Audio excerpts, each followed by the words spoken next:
Hello there, Blood Bowl fans, and to the ICBBL and anybody else who's watching and can't get enough of my sexy voice. I'm here taking a moment out of my busy schedule of Microsoft Flight Simulator and Total War Warhammer to give you the Steel playoff breakdown. We have 8 teams and they've all accepted their tickets, so it's been confirmed these are the teams that are playing off in Steel Season 6. And I'm going to have a look at each of the teams individually. I'll have a look at the games they're going to play. And we'll see if we can make some predictions as to who's going to go all the way and who's going to bite some Nuffle bits. Yeah, that'll do. That's an introduction. Here we go. Okay, so there are 8 teams in this playoff. Let's just have a look at the range, because there is a range. We don't actually have 2 of the same team, which is quite surprising and absolutely fantastic. Chris J. Skaven, Nawaful's High Elves, Oog's Dark Elves, Dalphys' Chaos, Varkson's Khemri, Ryluk's Wood Elves, Yasinde's Orcs, and Andy's Necromantic. So 8 completely separate teams, all playing off for the Steel Cup. If there is a cup, we'll give them a cup. It will say Best Blood Bowl Coach Ever on it. Yeah, that's something we can do. Yeah, they're playing for Steel 6. They're playing in the Steel 6 playoff to basically just win. Now it's just basically for bragging rights, because all of these teams can automatically promote into bronze if they so wish. But there we go, that's the 8 teams. Let's have a look at them actually in a bit more detail. So, starting with the first team then. Of course, I've already looked at all these teams from the Steel breakdown from last week, but I'm going to have a look at them again anyway, and we're going to look at the team in a little bit more detail, looking at the actual team itself as it has developed over the course of the Steel season. The first team is Chris J's Skaven team, the Rivertown Cheese Monsters. And they actually won their division, I believe. And as you can see, they are in a cheesy colour, which is good. And Cheese All Your Life is their team motto. They managed to get quite a few level ups in the season. They've got a 12-man roster with a Ratman, I'm going to say Ratman, I'm going to stick to it, out for the first game with a miss next game's injury. They've got 3 team roles, a Apothecary, 4 Fan Factor, and 90,000 in the bank, so we could replace Mr. Stilton if we really want to. Stilton 1, I guess he died already. The Rat Ogre did manage to level up, and he has been given Guard. We do have the 2 Storm Vermin, of course. One has Mighty Blow, one has Guard. That's a good setup for Storm Vermin generally. One can be support, one can be the thing that punches you so hard that your teeth fall out. Always a good idea. Then we got the 3 Gutter Runners, one with Block, the other 2 still need to level up. And then all the linemen and a Thrower. Thrower is a brand new rookie, and the linemen have some interesting lineups. We've got 2 doubles. We've got a double 6, and we've got a double in general to have Guard, plus Strength, and Block. Chris J has proven to be quite a decent coach with the Rats in the end, because he's won all 5 of his games, so he definitely finished at the top of his season. And he has actually not taken an enhancement or improved his club, but there we go. So this is the Rat team. Well, one of 2, I think, Rat teams, but this is... No, I think it's just 1 Rat team. Chris J. Skaven that have managed to get through. Chris J and I both said that we do want to cast a game in the future, so the Steel final may well be the one that we're looking at least on my end. I haven't confirmed this with Chris at all. Assuming that Chris J is not playing in the final, which is a poor assumption, because he could well be playing in the final, but assuming that he's not playing in the final, then we're probably going to cast that. Possibly going to cast that. Let's not say probably. Let's not put words in Chris J's mouth. But that sounds like a plan to me. Anyway, that's it for the Rivertown Cheese Monsters. Let's have a look at another team. Team number 2 are these kind of nauseating green high elves. Funny considering their name, the Skin Diseases, led by Coach Nawful 70. And somehow they managed to actually break it out of their division. I didn't give them much of a shot, but they've played really well, so what can I say? They did actually finish the season with 3 wins and 2 losses, which was good enough to give them 2nd place in Division A. At the moment they've got 9 players left, and the catcher is actually out. He's got the lurgy, and he's missed next game. He told the coach that he had a cold, and they believed him. Silly, silly coach.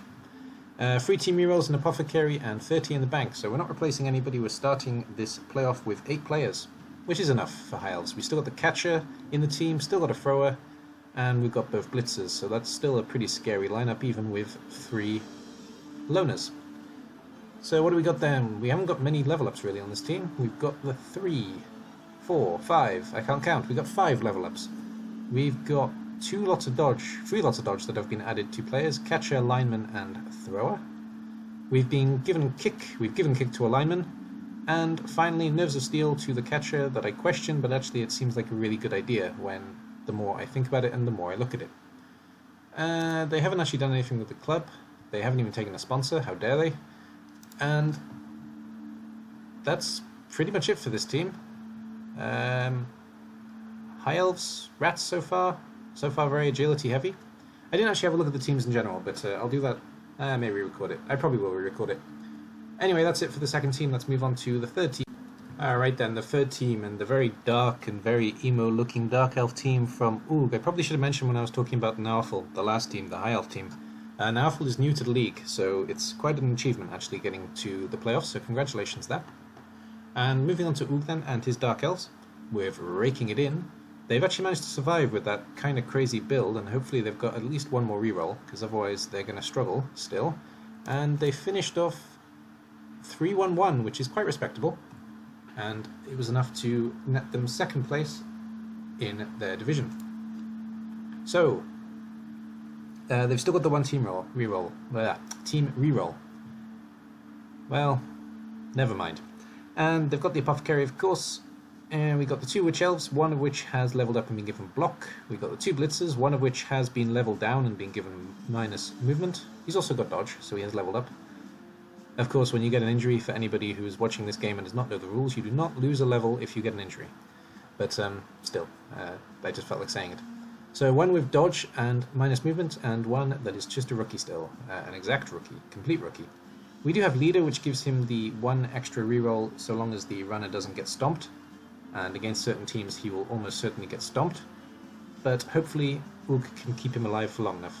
There is an Assassin, I don't think that was there for the whole season definitely. I don't remember how long he was there. Maybe he did go there from the start actually. In fact, I think he took it as advice when I was joking. Oh yeah, that's true. So the Assassin's been there the whole way, I guess, and he hasn't managed to level up, unfortunately. But Assassin doesn't really need to be fair. There's a lineman with block, and then there are 4 linemen with ugly faces. And that's pretty much it for the Dark Elf team. We've only got 40 in the bank, so there's no team reroll coming this turn.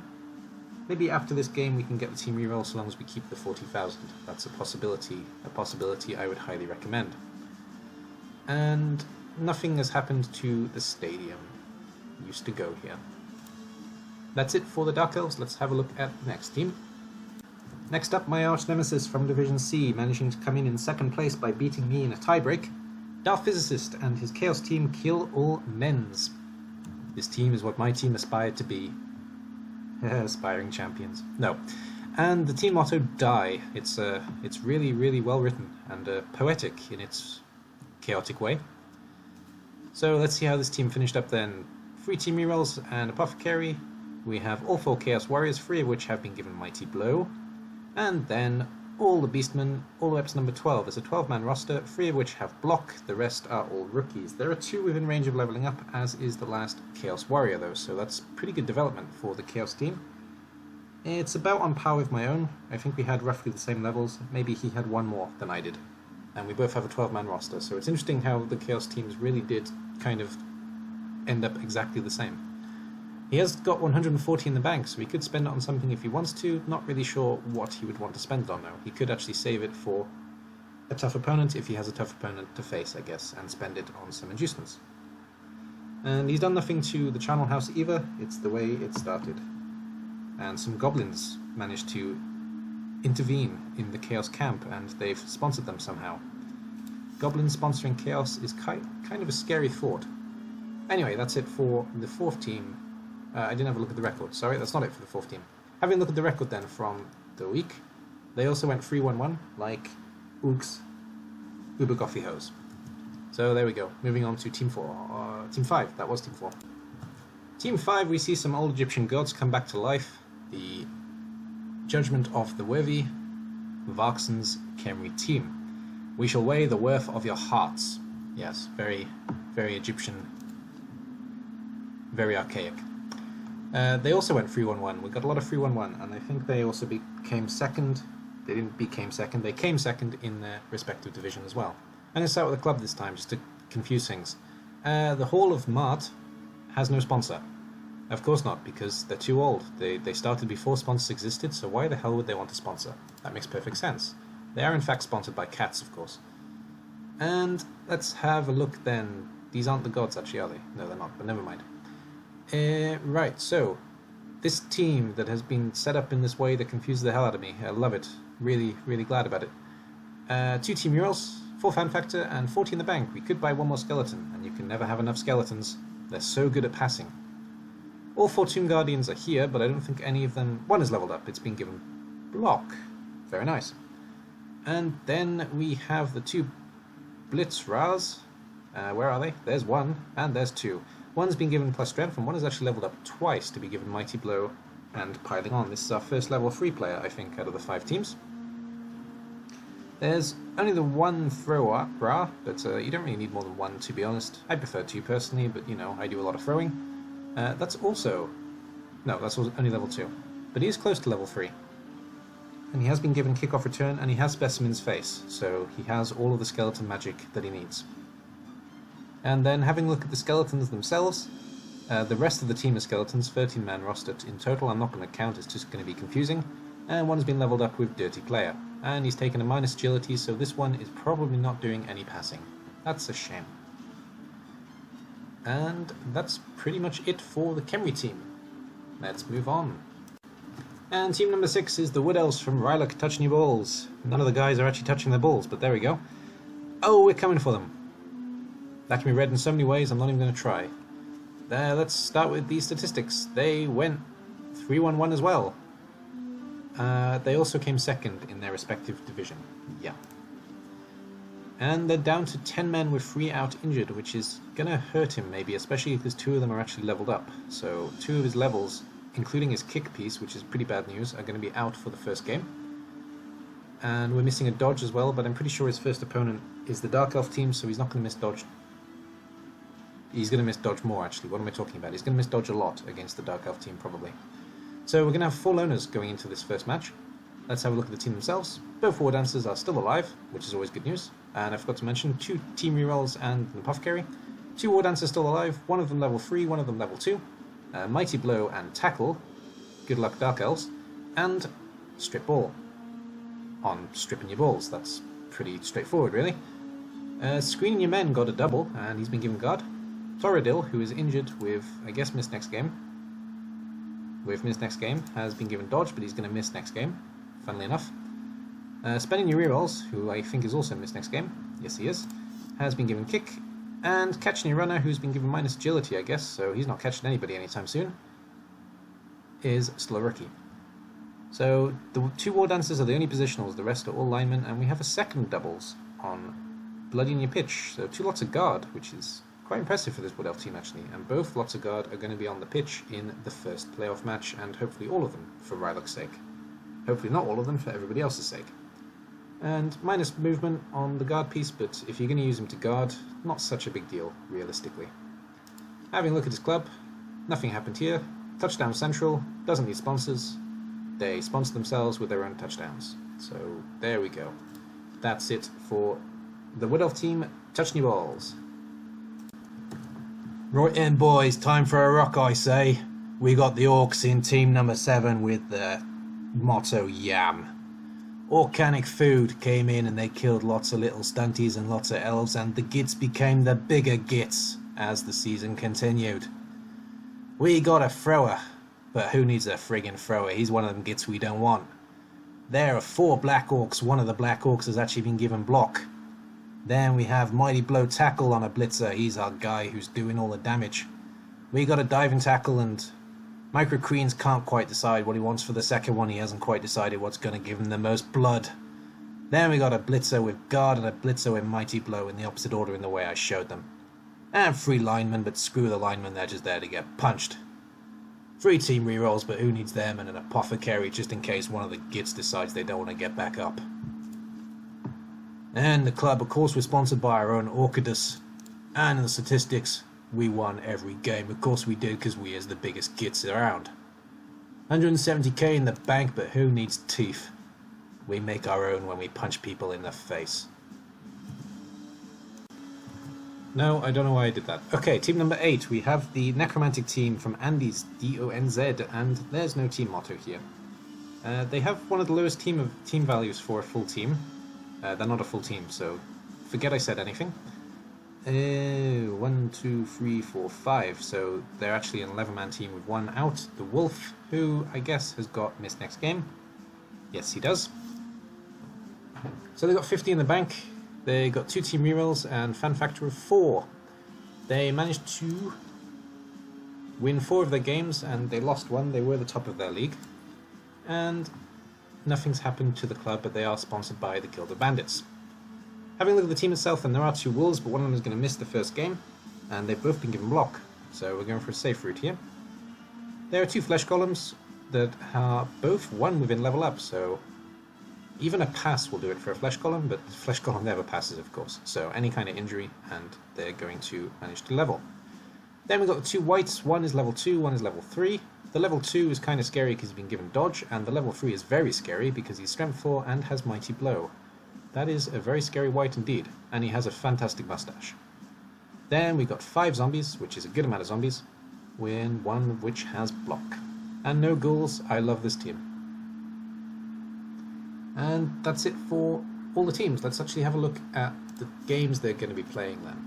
So, Kill All Men's, the Chaos team, take on that slightly beaten up High Elf team, Skin Diseases. That's going to be a tough old match for both teams because Kill All Men's is very good at doing damage and the High Elf team is a High Elf team. And Chaos don't really like fighting High Elves, so there is that. But all that mighty blow is really going to hurt Naufel if he can't stay out of the way.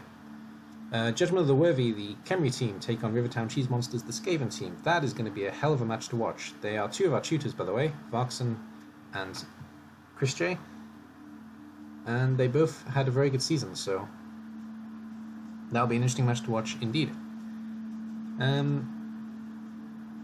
Skaven is kind of the worst matchup, apart from maybe Lizards, for Kemri, so my money is slightly on Chris J. And both coaches are fantastic, so in that regard as well, just because of the race differential, I like Chris J to win this game. Uber Goffy Hose from Undo take on Touchney Balls from Rylok, the Wood Elves against the Dark Elves.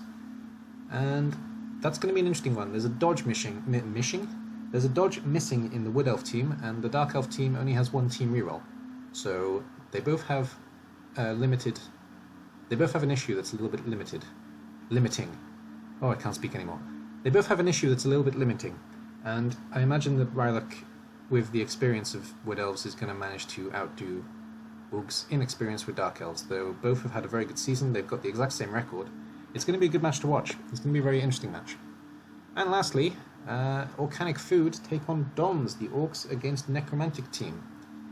And I think Necromantic is quite a good matchup for Orcs, but I always struggle to bet against Andy's, though when he's facing Ysinde, it's hard to say.